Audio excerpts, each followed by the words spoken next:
But what does this have to do with God? Aquinas believed that there had to be some Aquinas believed that there had to be something that prevented an infinite regress of contingencies.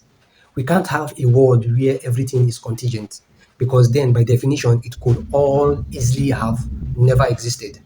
Aquinas' reasoning of his argument from contingencies goes this way.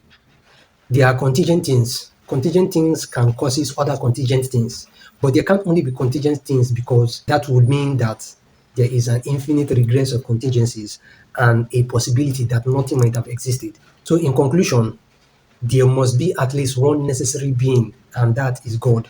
The next argument is built on the idea that we simply need a measuring stick in order to understand the value of things. There is good, there is bad, there is big, there is small, there is hot, there is cold, there is top, there is bottom. None of these concepts can exist in reality or in isolation. Let's say you go out for a walk and you see an animal and it is the size of your arm. It's the size of your arm. That animal could fit in the small side category if it turned out to be a dog.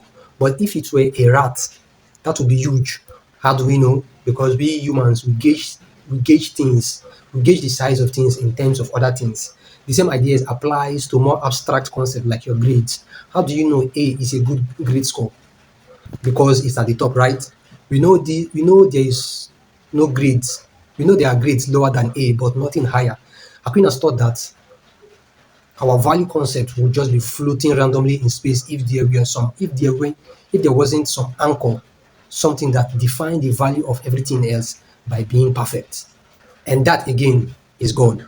Here is his argument from degrees. Properties come in degrees.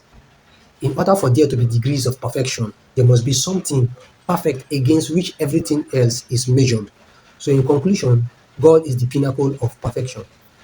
Now, we've considered Aquinas' four cosmological arguments, but remember that is only step one, which is try to understand. The next and equally important step in philosophy is critical evaluation. As a philosopher so far, if you think an argument is flawed, it is your job to try and figure out why. One thing to consider is these arguments don't seem to establish the existence of any particular type of God. Even if the arguments are valid, it doesn't look like Aquinas gets us to the personal, loving God that many people pray to, who feels emotion, cares about his creation, and answers prayer. Instead, we are left with unmoved movers and uncaused causers who seem to have nothing in common with the God of Abraham, Isaac, and Jacob.